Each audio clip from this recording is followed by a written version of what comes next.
জনগণের সমস্যা নিরসন করার জন্য যদি প্রকল্পগুলো করা হতো তাহলে সেটা প্রপারলি ইঞ্জিনিয়ারিং ইভ্যালুয়েশন করে হ্যাঁ আমার রাস্তা কতটুকু উঁচু করলে কি প্রভাব পড়বে আশেপাশের স্থাপনায়, এটা তো একেবারে বেসিক ইঞ্জিনিয়ারিং প্রিন্সিপালস, তাই না? তো আমাদের যা সিটি কর্পোরেশনের যেটা আপনার প্রকৌশলী বিভাগ রয়েছে তারা এটা দেখার কথা ছিল, কিন্তু আপনারা দেখবেন যে সেটা করা হয় নাই।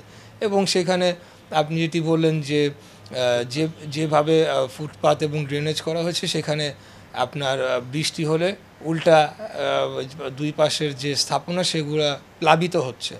তো সেই জিনিসটা আমি মনে করি যে এখানে মনিটরিংয়ের অভাব ছিল, এবং নিশ্চয়ই মানে আওয়ামী লীগের কোনো ঠিকাদার তারা লাভবান হওয়ার জন্য এবং স্থানীয় যারা কাউন্সিলর, প্রত্যেকটা ওয়ার্ডে যখন কাজ হয় সেখানকার স্থানীয় কাউন্সিলর সেটার ভাগ বাটোয়ারা পেতেন আমরা জানি, এবং তারা অনেক সময় নিজেরা এই ধরনের যে বিভিন্ন আপনার যে উন্নয়নমূলক বা সংস্কার কাজের নামে বিভিন্ন প্রকল্প তারা তদবির করে সেগুলোকে করিয়ে ফেলতেন, এবং কোনো কোনো ক্ষেত্রে দেখা গিয়েছে যে কাজের 20% বা 30% কমপ্লিট হয়ে গিয়েছে কিন্তু তারা 100% বিল উত্তোলন করে নিয়ে গিয়েছেন প্রভাব খাটিয়ে।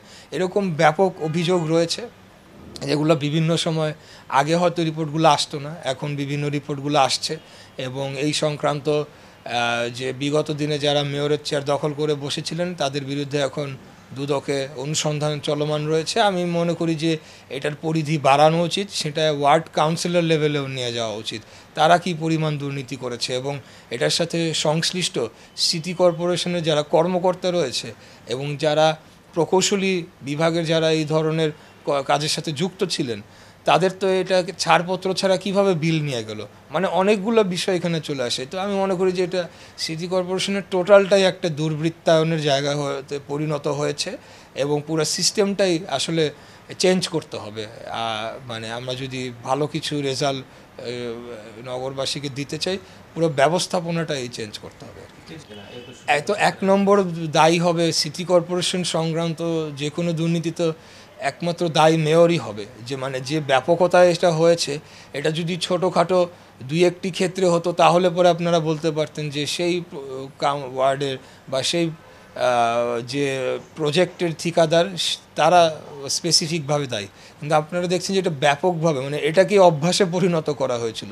অতএব মেয়র তো সেখানে এক নম্বর দায়ী অবশ্যই হবে, কারণ তার নলেজের বাইরে এগুলো হচ্ছে এটা তো অবশ্যই নয়। এবং কাজ কমপ্লিট হওয়ার পরে সেটার যে মানে কোয়ালিটি বা সেটা কি কতটুকু সেটা ওই এলাকার উন্নয়নে এসেছে সেই রিপোর্টগুলো তো অবশ্যই মেয়রের সেলে যায়। তো তারপরেও যেহেতু এগুলো কন্টিনিউ করেছে আমাদেরকে ধরে নিতে হবে যে মেয়র নামে যারা পদ দখল করেছিল তারা সরাসরি এটার সাথে যুক্ত ছিলেন।